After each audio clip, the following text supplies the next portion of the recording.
আসসালামু আলাইকুম সবাইকে। কেমন আছেন সবাই? আশা করি সকালে অনেক ভালো আছেন। আমি শাফিন। আর আমার আজকের নতুন একটা মোটো ভ্লগে আপনাদের সবাইকে স্বাগতম। এটা হচ্ছে আমার এই চ্যানেলের ফার্স্ট মোটো ভ্লগ। আজ আমি আর আমার চাচ্চু রওনা দিয়েছি নদীর ওপারে সেই অসাধারণ চর এলাকার দিকে। শুনেছি এইসব গ্রামের সৌন্দর্য মনোমুগ্ধকর। তাই ভাবলাম আপনাদেরও নিয়ে যাই আমার এই ছোট্ট মোটো অ্যাডভেঞ্চারে। চলুন শুরু করা যাক। দেখতেই পাচ্ছেন চারদিকে সবুজ যে ঢাকা, রাস্তাটা সরু হলেও এত সুন্দর যে বাইক চালাতে চালাতেই মনে শান্তি চলে আসে। এখানের মাটি যেন একেবারে সোনার মতো উর্বর।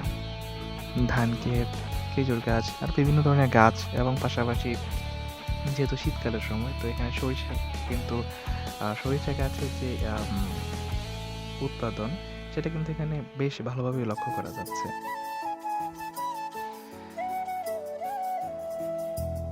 ছড়িয়ে ছিটিয়ে থাকা ছোট ছোট কুঁড়ে ঘরগুলো যেন খুবই সুন্দর লাগছে। এখানে গ্রামবাসীরা তাদের সাদাসিধে জীবনে কতটা সুখী তা দেখে সত্যি অবাক লাগছে। এই গ্রামটার একটা খুবই সুন্দর একটা বিষয় আছে। সেই বিষয়টা হচ্ছে দুইটা ইউনিয়ন। এই দুইটা ইউনিয়নের মাঝামাঝি দূরত্ব বাইকে করে গেলে হচ্ছে মাত্র 1 মিনিট সময় লাগে। আর অন্য কোনো যানবাহনে গেলে দেখা যাবে যে 2 থেকে 3 মিনিট বা 5 মিনিট সর্বোচ্চ সময় লাগতে পারে। কি সুন্দর একটা বিষয়! এটা খুবই রেয়ার। এটা এরকমভাবে দেখা যায় না। এটা বাংলাদেশে হয়তো একটা গ্রামই আছে যেখানে দূরত্ব এত কাছাকাছি 2 টা ইউনিয়নের দূরত্ব।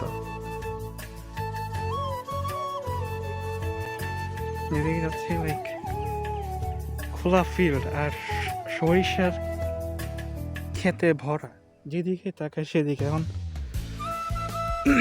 চর চরের যে এলাকাগুলো থাকে এইসব এলাকায় বেশিরভাগ সময় মানে এইসব খোলা জমিতেই যেমন এটা করে রাখছে, এরকম কিছুদিন পর এখানে হয়তো আবার কোনো একটা ফসল ফলানো হবে, যার কারণে কোনো জমি চরের দিকে পতিত থাকে না। এবং এইখান থেকে এইসব জায়গা থেকে আমাদের জন্য খাদ্য উৎপাদন হয়। আমরা যারা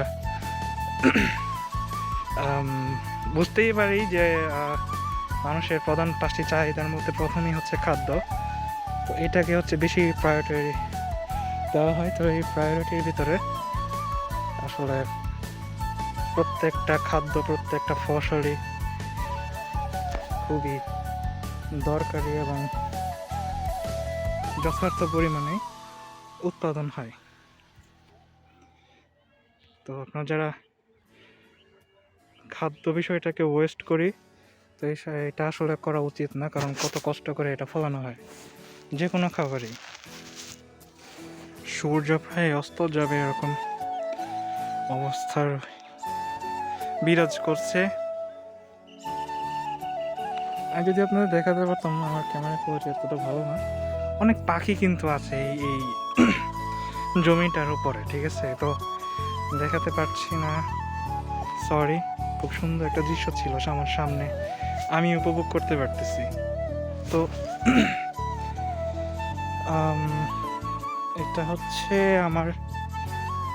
আমার বাইক বলা যাবে না, আমার বড় ভাইয়া, আমার আপন বড় ভাইয়া হচ্ছে এটা আমাকে কিনে দিচ্ছে।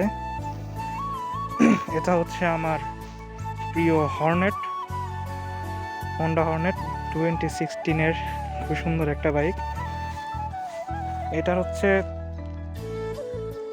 নতুন একটা ভার্সন আসছে 2024 সালে। তো ওই মডেলটা অনেক সুন্দর, কিন্তু এটা হচ্ছে নীল কালারের, তো এটা আমার কাছে অনেক বেশি ভালো লাগে, কালোর ভিতরে নীল। তো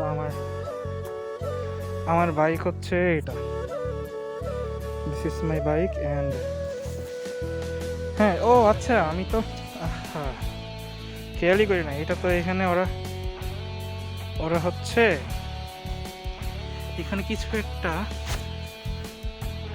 ইয়া করছে, ফলাইছে আর কি, ফসল ফলানোর চেষ্টা করতেছে কোনো কিছু একটা, মানে বুঝতে পারতেছি না। যাই হোক, সরে যাই।